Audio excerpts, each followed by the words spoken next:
জীবনটা আসলে একটা ফসলি জমির মতো। যত্ন নিলে ফলন হয়, অবহেলা করলে নষ্ট হয়ে যায়। আজ আমি জমিতে কীটনাশক দিচ্ছি, আর সাথে আপনাদের বলবো জীবনের কিছু আসল শিক্ষা। একজন কৃষক যদি জমিতে কাজ না করে, শুধু বসে থাকে, তাহলে কি ফসল ফলবে? কোনোদিনও না। জীবনও একদম তাই। শুধু স্বপ্ন দেখলে হবে না, কাজ করতে হবে, ঘাম ঝরাতে হবে। বিশ্বের ইতিহাসে যত সফল মানুষ আছে, সবারই একটা কথায় মিল আছে। তারা ঘাম ঝরিয়েছে, পরিশ্রম করেছে। ফসলের মাঠে যদি কীটনাশক না দেওয়া হয়, পোকা ফসল খেয়ে শেষ করে দেবে। ঠিক তেমনই জীবনে যদি নিজের সম্পর্ক, নিজের শরীর আর নিজের মনকে যত্ন না নেন, সব কিছুই ধীরে ধীরে ভেঙে পড়বে। আমাদের অনেকেই স্বাস্থ্যকে গুরুত্ব দেই না, পড়াশোনাকে অবহেলা করি, পরিবারের সঙ্গে সঙ্গ দেই না।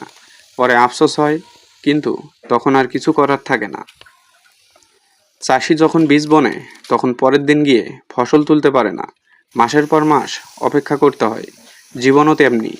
আপনি যদি একদিন চেষ্টা করে সাফল্য আশা করেন, সেটা হবে না। ধৈর্য ধরতে হবে, নিয়মিত চেষ্টা করতে হবে। যেমন গাছ বড় হতে সময় নেয়, তেমনি আপনার সাফল্য সময় নেবে। একটা জমিতে যদি একটা পোকাও ঢুকে পড়ে, সেটা পুরো মাঠ নষ্ট করতে পারে। তেমনি খারাপ বন্ধু, খারাপ অভ্যাস বা খারাপ চিন্তা সব কিছুই আপনার জীবনকে ধ্বংস করে দিতে পারে। তাই জীবনে সবসময় ভালো সঙ্গ বেছে নিন, ভালো মানুষদের সঙ্গে থাকুন। মৌসুম চলে গেলে আর ফসল ফলানো যায় না। একইভাবে জীবনও একবারের জন্য। সময় নষ্ট করলে সেটা আর ফিরে পাওয়া যায় না।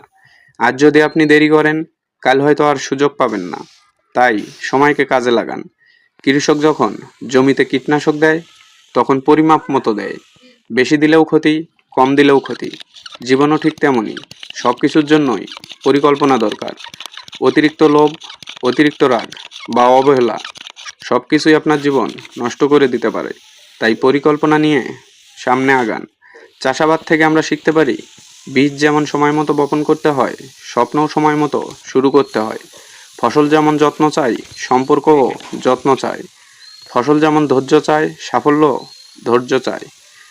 আর ফসল যেমন সঠিক সিদ্ধান্ত চায়, জীবনও তাই চায়। আমাদের জীবন এই মাঠের ফসলের মতোই। আপনি যদি সঠিক সময়ে পরিশ্রম করেন, যত্ন নেন আর ধৈর্য ধরেন, তাহলেই আপনার জীবনের ফসল সোনালী হবে। অবহেলা করলে যেমন মাঠ নষ্ট হয়, তেমনি অবহেলায় জীবনও ধ্বংস হয়। তাই আসুন, জীবনকে যত্ন করি,